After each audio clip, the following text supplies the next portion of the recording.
What a football game. Washington defeats USC 52-42. Real quick, before I dive into what I actually want to talk about in this video, this quick little recap and opinion I have based on what I got from that game.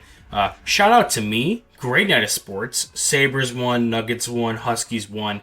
I'm just living the best life. Hopefully the Bills can win tomorrow. But anyway, going back to the game that just concluded.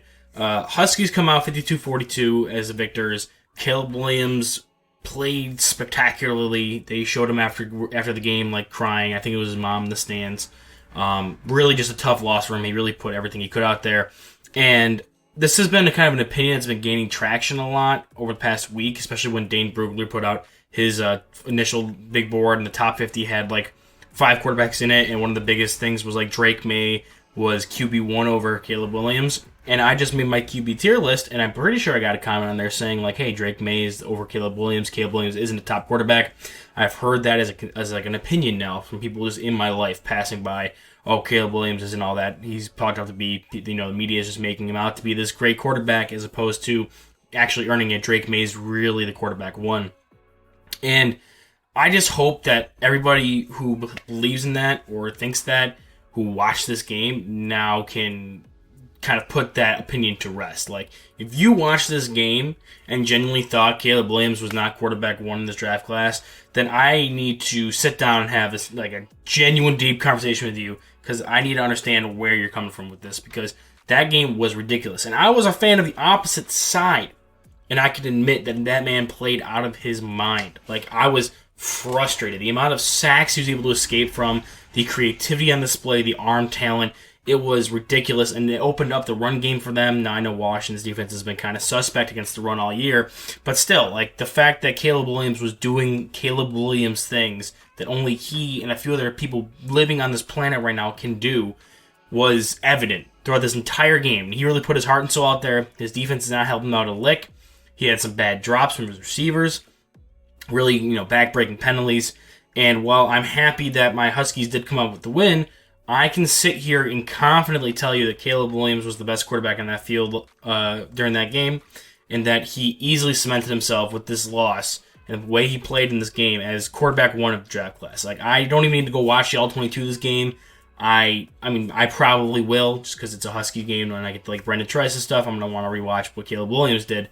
But, like, there's been some doubt on this because he's been losing games. They lost against Notre Dame. They lost against Utah. And now they lost against Washington. So it's going to be like, oh, well, Drake May, yeah, he lost against, I think it was Virginia. And I think they lost against a bottom feeder last week. I think it was Georgia Tech. Georgia Tech beat them.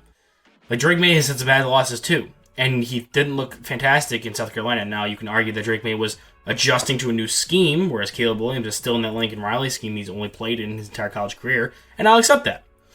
But Caleb Williams did not make any boneheaded mistakes in this game. He played Superman football and succeeded in it, and this game was not lost because of him. He put up 42 points in this game. Like, yes, he had some help from his running game, but that's really attributed to them trying to put pressure on Caleb and really not letting him beat you. And he had some great runs. I really do think, as a runner, he is as effective as like a Patrick Mahomes is when it comes to just deciding when to run and finding the correct run lanes, but he's more athletic than Mahomes. And when it comes to throwing, he's not Mahomes, obviously, but like Mahomes, and Allen are like the only 3 people who have the arm talent to make the throws that he makes. And maybe some of those throws won't fly in the NFL level, but they sure as hell did tonight.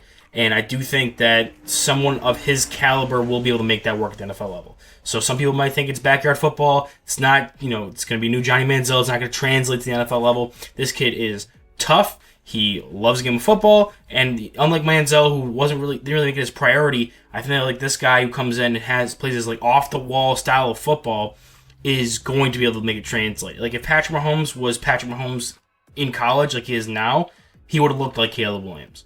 Not saying he's gonna even be as good as Mahomes, but like, this is what that style of football has become, and he's just insane. So I hope this game more than anything has silenced some of his haters. I know they're still gonna be out there.